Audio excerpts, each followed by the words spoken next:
सावितुर्वरेण्यं भर्गो देवस्य धीमहि धियो यो नः प्रचोदयात्। जय भाइयों बहनों, मैं डॉक्टर चंद्रभान सिंह अयोध्या वासी आप लोगों के सामने कुछ बातें रख रहा हूँ।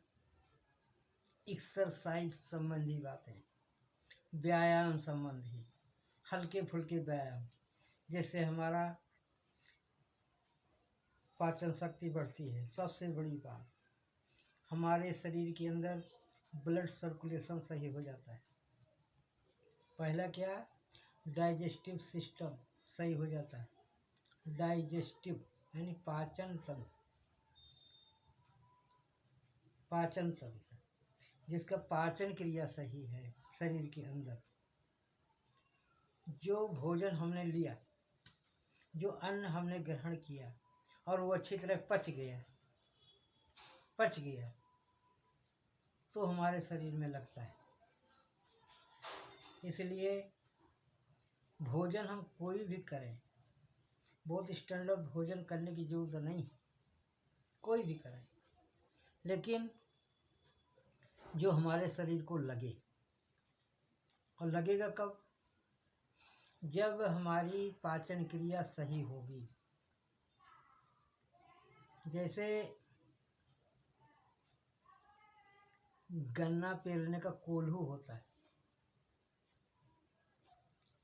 अगर कोल्हू ठीक है तो सारा उसका जूस निकाल लेगा। अगर कोल्हू ठीक नहीं है तो आधा जूस गन्ने के साथ बाहर निकल जाएगा। उसको 2 बार 3 बार पेरना पड़ता है। इसी तरह से हमारा ये शरीर है, हमारे शरीर के अंदर कुछ पाचन क्रिया करने के लिए यंत्र लगे अंदर। अगर वो सही से काम नहीं कर रहे हैं तो हमारा खाना, जो हमने अन्न ग्रहण किया है, वो सही से हमारे शरीर में लगेगा नहीं और अधपचा भोजन ऐसे निकल जाएगा जैसे कोल्हू से गन्ना निकल जाता है, आधा रस निकल के। इसलिए हमारे शरीर के अंदर जो यंत्र हैं, उनकी मजबूती के लिए हमें कसरत करना पड़ेगा। बहुत हैवी कसरत की जरूरत नहीं, बहुत हैवी कसरत की जरूरत नहीं है। अगर हम लोग हल्के फुल्के व्यायाम करते रहें, हल्का फुल्का टहलते घूमते रहें, कदम ताल कर लें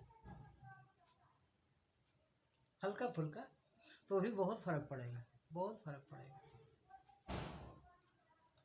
अब ऐसे हम लोगों ने खाना ज़्यादा खा लिया, पौष्टिक चीज़ें ज़्यादा ले लेते हैं, हिलते डुलते नहीं।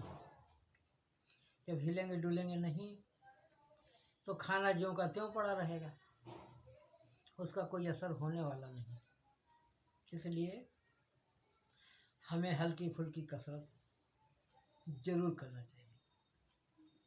कम से कम आधा किलोमीटर कहीं चले गए, आधा किलोमीटर आगे, यानी कम से कम 1 किलोमीटर यात्रा कर लिया। नहीं यात्रा कर रहे हैं, घर के अंदर ही कदम ताल कर लिया, टहल घूम लिया, पदताल कर लिया, एक ही जगह खड़े होकर कर लिया, बहुत बड़ा असर है, बहुत बड़ा। जो खाया पिया शरीर में लगेगा, सब हजम हो जाएगा, गैस नहीं बनेगी, उल्टी कच्ची डकार नहीं आएगी, बार बार गैस नहीं खारिज होगी, पच जाएगा खाना।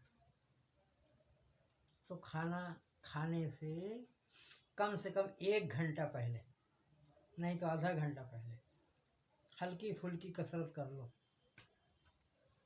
अगर कपाल भारती करना आता है, बहुत अच्छी बात, कपाल भारती बहुत बड़ा मायने रखता है। नहीं करते कोई बात नहीं, हल्का फुल्का कसरत। आधा घंटा पहले 1 गिलास पानी पी लिया, आधी थोड़ी बहुत कसरत कर लिया, टहल घूम लिया, उसके बाद भोजन करना, उसके बाद भोजन करना, और ताज़ा भोजन करना है, ताज़ा। और कम करना है, 1 रोटी कम खाना है, भूख से 1 रोटी कम खाना है, वो हमारे शरीर में लगेगा, जरूर लगेगा। तो ये कुछ खास बात है, खास बात है। और कसरत के रूप में हम एक दिन ना सही, रोज ना सही, एक दिन छोड़ के पूरे शरीर की मालिश होनी चाहिए सरसों के तेल से, full body massage, full body massage, पूरे शरीर की मालिश करो, रगड़ रगड़ के। हाथ को भी पता चले कि हम मालिश कर रहे हैं, और जिस अंग की मालिश हो रही है उसको भी पता चले कि हम मालिश हो रहा है, और दिल दिमाग को भी पता चले कि मालिश हो रहा है। हाथ को थका देना है मालिश करते करते, इस तरह से मालिश करिए। मालिश भी एक तरह का कसरत है। अगर शरीर की नियमित तौर पर मालिश होती रहे तो ये भी एक तरह का कसरत है। कसरत माने व्यायाम, एक्सरसाइज। एक्सरसाइज अपनाइए जीवन में, रोज करिए, बहुत फायदेमंद है। सिर से लेकर पैर तक करिए, बहुत फायदेमंद है, बहुत फायदेमंद है।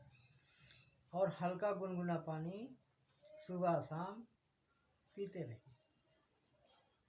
खाना खाने के आधे घंटे बाद, 1 घंटे बाद, खाना खाने से आधा घंटा 1 घंटा पहले आप पानी पी सकते हैं, हल्का गुनगुना पानी।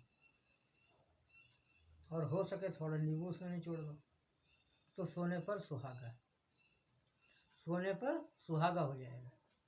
इसलिए ध्यान रखिए, हम कुछ बातें सोच समझ के बोल रहे हैं और अपने ऊपर लागू करके बोल रहे हैं। इसका फायदा हमें बहुत मिला है, बहुत मिला है।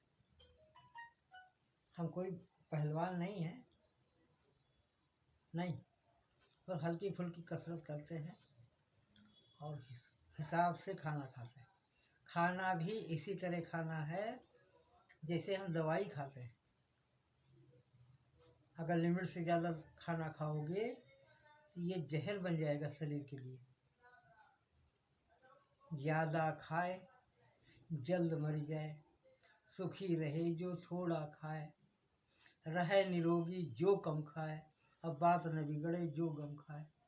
बहुत बड़े कवि घाघा भड्डूरी ने, घाघ भड्डूरी ने ये कविता छोड़ गए लिख के। बहुत बड़े कवि, पुरानी कविता है, बहुत पुराने कवि। तो हमेशा कम खाना है और हमेशा गम खाना है। इसके लिए भी एक्सरसाइज की जरूरत है। एक्सरसाइज, एक्सरसाइज मस्ट, एक्सरसाइज बहुत जरूरी है। एक्सरसाइज करना है, हल्का फुल्का मालिश करते रहना है, गुनगुना पानी पीते रहना है, बहुत फायदा होगा, बहुत फायदा होगा। अगर थोड़ा बहुत योगा आता हो या कहीं योग शिविर लगता हो तो उसको भी अटेंड करिए, उससे भी हमारे शरीर में बहुत फायदा देता है। योगा हमारे शरीर का बहुत बड़ा अंग है। अगर योगा कहीं होता है उसमें भाग लीजिए और जो चीज़ें बताई जाती हैं उनको भी करिए। हमने तो हल्की फुल्की कसरत इसलिए बताया कि हर आदमी योगा नहीं अटेंड कर सकता, तो घर के अंदर ही हल्की फुल्की कसरत करते रहो, बाहर जाने की जरूरत नहीं। अगर कहीं ऐसा सेंटर है जहाँ योगा सिखाया जाता है उसको ज़रूर अटेंड करिए। उसमें ऐसी ऐसी चीज़ें हैं योगा में कि आपके मन मस्तिष्क को सही रखेंगी, आपके बुढ़ापे को जवानी में बदल देंगी। इसलिए योगा ज़रूर सीखिए और ज़रूर करिए। अभी हम योगा टॉपिक पर नहीं जाएंगे, हम भी हल्की फुल्की कसरत करते हैं। हालांकि हल्का फुल्का योगा भी करता हूँ, कसरत भी करता हूँ, और परमात्मा की कृपा है कि हमारे शरीर आज भी बहुत हट्टी कट्टी है। मैं भी उम्र का 62 साल का हूँ। 62 साल के हिसाब से हमें आज तक कोई बीमारी नहीं है। ये परमात्मा की बहुत बड़ी कृपा है, ये परमात्मा की बहुत बड़ी कृपा है। और खान पान पर भी पूरा ध्यान देता हूँ और हल्का फुल्का एक्सरसाइज भी करता हूँ। अपने पर प्रयोग करके ही मैं अपने भाइयों को, अपने बहनों को बताना चाह रहा हूँ। इसलिए सभी लोग कान खोल कर सुने, ध्यान से वीडियो को देखें, ध्यान से देखें और हम जो कह रहे हैं आज से लागू करें। आज से संकल्प करें कि हमें हल्की फुल्की कसरत करनी है और 7-8 घंटे की नींद भी लेना है, क्योंकि अगर नींद नहीं लेते तो शरीर के अंदर कुछ परेशानियां खड़ी होती। इसलिए कसरत, इसलिए खान पान, इसलिए निद्रा, भरपूर निद्रा भी ज़रूरत है। कम निद्रा से शरीर अस्वस्थ हो जाता है, इसलिए निद्रा भी। खान पान, रहन सहन, आचार विचार, योगा, ध्यान, ये शरीर बड़े भाग्य से मिला है। बड़े भाग्य मानुष तन पावा, बड़े भाग्य से। और परमात्मा ने इतनी सुंदर काया बना के भेजा है, तो हमारा दायित्व है, हमारा दायित्व है कि इसको हम तंदुरुस्त रखें। जान है तो जहान, जान है तो जहान। इसलिए be alert for your body. ध्यान रखिएगा और हमारी बातों को लागू करिए अभी से, इसी वक्त से। पसंद आए, वीडियो पसंद आए, लाइक कर देना, शेयर कर देना, सब्सक्राइब कर लेना और कुछ कमेंट भी लिखना। हमें आपके कमेंट का इंतज़ार रहेगा, मैं इंतज़ार कर रहा हूँ। आप कमेंट ज़रूर लिखना, इससे मुझे बल मिलेगा और मैं आपके लिए अच्छी अच्छी वीडियो अपलोड करूँगा। वीडियो देखने के लिए बहुत बहुत धन्यवाद। जय जय श्री सीताराम, जय जय श्री सीताराम।